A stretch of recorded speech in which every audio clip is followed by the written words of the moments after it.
పవిత్ర ఆశ్వయుజ మాసంలో దసరా నవరాత్రులను పురస్కరించుకుని అక్టోబర్ 2 నుంచి నవంబర్ 3వ తారీఖు వరకు శ్రీమతి శ్రీ స్రవంతి గారి ఆధ్వర్యంలో ఆశ్వయుజ మాసం నెల రోజుల పాటు దేవి ఆరాధనలు శతచండి మహాయాగం శ్రీనివాస విద్య నెల రోజుల పాటు జరిగే ఈ శక్తి ఆరాధనలో మీరు పాలుపంచుకోండి, అమ్మవారి అనుగ్రహాన్ని పొందండి. మీ గోత్ర నామాల కొరకు సంప్రదించండి. నమస్తే, నేను మీ కుప్ప పద్మిని. ఇన్నాళ్లు మీ సపోర్ట్ ని నాకు అందిస్తూ మీ ప్రేమని నాకు అందిస్తున్న ప్రతి ఒక్కరికి కృతజ్ఞతలు. ఇప్పుడు చూడబోతున్న ఈ వీడియో కూడా ఖచ్చితంగా మీకు ఉపయోగపడుతుంది. లైక్, షేర్ అండ్ సబ్స్క్రైబ్ చేసి మీ ఇష్టాన్ని అలాగే మీ సపోర్ట్ ని నాకు అందించండి. అలాగే ఈ వీడియో పట్ల మీ అభిప్రాయాన్ని కమెంట్ సెక్షన్ లో కమెంట్ చేసి నాకు తెలియజేయండి.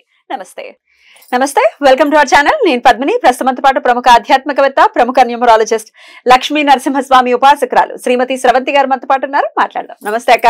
నమస్తే పద్మిని. అక్క, అమావాస్య వచ్చేస్తోంది, మహాలయ అమావాస్య. రేపు బుధవారం నాడే అమావాస్య వస్తోంది. అమావాస్య బోల్డ్ అంతా డీవియేషన్స్ తోటే ఈ అమావాస్య ఉంది. ఎందుకంటే లేని సూర్యగ్రహణాన్ని బోల్డ్ అంతా ఇంటలెక్చువాలిటీని ప్రదర్శిస్తూ బోల్డ్ అంత టాలెంట్ అంతా ఉపయోగించి మంచి మంచి పేర్లు పెట్టి ఇన్ని వేల సంవత్సరాల తర్వాత వస్తోంది అని అంటే ఇలాంటి అబద్ధం ఆడే ఛాన్స్ మళ్ళీ రాదు అని అనుకోవాలేమో. సో సూర్యగ్రహణం అని ఊదరగొట్టి లేదురా నాయన ఇండియాకి అయినప్పటికీ అని చెప్తున్నప్పటికీ ఇన్నోసెంట్ గా ఉన్న వాళ్ళు, తెలియని వాళ్ళు డెఫినెట్ గా భయపడతారు. సూర్యగ్రహణం అంటున్నారు, ఏమో ఎందుకు వచ్చిందిలే, జాగ్రత్తగా ఉంటే పోతుంది కదా అనే యాంగిల్ ఒకటి ఉంటుంది. అసలు ఇండియాకి లేదు ఈ సూర్యగ్రహణం. అయినప్పటికీ దీని గురించి ఎందుకు మాట్లాడుతున్నారు అంటే లేదని క్లారిటీగా చెప్పడం కోసమే మాట్లాడుతున్నాము. ఆ గ్రహణం దాని గురించి ఒకసారి మాట్లాడండి. అలాగే మహాలయ అమావాస్యని ఎలా వినియోగించుకోవాలి, అమావాస్యకి కూడా చాలా పవర్ఫుల్ రెమెడీస్ మీరు చెప్పడం అనేది పరిపాటియే. అవి కూడా ఒక్కసారి తప్పకుండా చెప్తాను పద్మిని. అయితే లేని సూర్యగ్రహణం గురించి అసలు లేదు అనుకున్నప్పుడు దాని గురించి ఆలోచించకండి. ఒకటి గుర్తుపెట్టుకోండి, ఎక్కడైనా సరే మనకి ప్రామాణికమైన పంచాంగాలు అనేవి చాలా ఇంపార్టెంట్. పంచాంగం తప్పకుండా ఇంట్లో ఉండాలి. ఎటువంటి పరిస్థితుల్లో ఉందా లేదా అనేది మీరు చూసుకోండి. మీరు ఎవరిని ఫాలో చేస్తారో వాళ్ళకి తెచ్చుకొని తప్పకుండా చూడండి, దాని ప్రకారమే నడుచుకోండి. లేని దాని గురించి ఇంకా అస్సలు దాని గురించి ఆలోచించకండి. అసలు ఏం చెప్పారో చూద్దాము అని చెప్పి మనము చెప్తూ ఉంటే చూసినప్పుడు వాళ్ళు చెప్పిన దాంట్లోకి మనసు వెళ్ళిపోతుంది. అరే అయి ఉండొచ్చు కదా అనే మాట వస్తుంది అనమాట. కాబట్టి లేదు అనుకున్నప్పుడు దాని గురించి అసలు మనం పట్టించుకోవద్దు. ఎగ్జాక్ట్లీ ఎటువంటి పరిస్థితుల్లో కాదు అని అంటే గనక కొంచెం ఇబ్బంది పడాల్సి వస్తుంది. కాబట్టి ఈసారి సూర్యగ్రహణం లేదు అనేది గుర్తుపెట్టు, అంతే ఫిక్స్. ఇక మనకి ప్రామాణికం ఏది మనకి అని అంటే గనక పంచాంగకర్తలు. వాళ్ళకి తెలియంది ఏముంటుంది ఇంకా, అవునా కదా? అవునక్క. సరే, మరి పంచాంగకర్తలు కూడా చెప్తున్నారు అంటే గనక మీరు రెగ్యులర్ గా ఏవేవైతే ఫాలో అవుతున్నారో వాళ్ళది మాత్రమే చూసుకోండి. అసలు పంచాంగకర్తలు ఎవరు చెప్పట్లేదు అక్క. మరి ఎవరు చెప్పట్లేదంటే మరి మంచిది. అస్సలు బోల్డ్ అని వీడియోస్ నేను సర్చ్ చేయడం జరిగింది. పంచాంగకర్తలు ఎలా చెప్తారు, అలా చెప్తే వాళ్ళు పంచాంగకర్తలు అవ్వరు కదా. ఎక్కడుందో అక్కడ చెప్తున్నారు. భారతదేశానికి లేదని చాలా క్లియర్ గా. అంతెందుకు, ఉగాది నాడు పంచాంగ శ్రవణం చేస్తాం మనం, ఎప్పుడెప్పుడు గ్రహణాలు ఉన్నాయన్న విషయం కూడా తెలుస్తుంది. అవును, అది అసలు చేయకుండా యూట్యూబ్ లో ఏదో థంబ్నెయిల్స్ చూసేసి ఇబ్బంది పడితే ఎట్లా? అవును, అసలు గ్రహణం అనేది లేదు అనేది గుర్తుపెట్టుకోవాలి తప్పకుండా. ఓకేనా? ఓకే. ఇప్పుడు మనము అమావాస్య నాడు ఏం చేద్దాం? మహాలయ అమావాస్య చాలా నిజంగా చెప్పాలి అని అంటే మనకి ఎలాంటి దోషాలున్నా కూడా పోగొట్టుకోవడానికి చాలా మంచిది అని మనం చెప్పుకోవచ్చు. పితృపక్షాలు అని చెప్పుకుంటూ వస్తున్నాం కదా, అలాంటిదే కాకుండా పితృపక్షాలు అంటే పితృదేవతల ఏదన్నా గనక మనకి శాపం ఉంటే, పితృశాపం ఉందని అంటాం, అలాంటివి ఏమన్నా ఉంటే గనక మనకు ఉండే ప్రాబ్లమ్స్ ఏంటి అనేది చూద్దాం. పిల్లలు సరిగ్గా చదవకపోవడము, అలాగే పిల్లలు ఇంటెలిజెంట్ గా ఉండకపోవడం ఒకటి, అసలు పిల్లలు పుట్టకపోవడం ఒకటి, ఆర్థిక ఇబ్బందులు, సొంత ఇల్లు ఉంటే అమ్మేసుకోవాల్సి రావడం, సొంత ఇల్లు కొనుక్కోవాలనుకుంటే గనక ఆ పని అవ్వకపోవడం, డబ్బున్నా కూడా ఇల్లు కొనుక్కోలేకపోవడం, అలాగే ఆస్తి తగాదాలు ఉండడం, ఇలాంటివన్నీ కూడా ఉంటాయి అన్నమాట. పితృదోషాల వల్ల పెళ్లిళ్ళు అవ్వకుండా ఉండడం, లేదు అంటే గనక పెళ్లిళ్ళు అయిన తర్వాత వివాహాలు విచ్ఛిన్నం అవ్వడం కూడా పితృదోషాల వల్ల జరుగుతూ ఉంటాయి అన్నమాట. సో ఇవన్నీ పితృదోషాలు అనేవి తొలగించేసుకున్నాం అనుకో, ఈ బాధలు అనేవి తొలగిపోతాయి అనేది మెయిన్ గా గుర్తుపెట్టుకోండి. అయితే ఈ అమావాస్య నాడు మనం ఏం చేయాలి అని అంటే అమ్మవారిని చక్కగా పూజించాలి. ఎటువంటి పరిస్థితులను. పోలాల అమావాస్య నాడు కనుక మీకు కుదరలేదు పూజ చేసుకోవడం అంటే మహాలయ అమావాస్య నాడు పూజ చేసుకోవాలి అని చెప్తారనమాట అమ్మవారికి.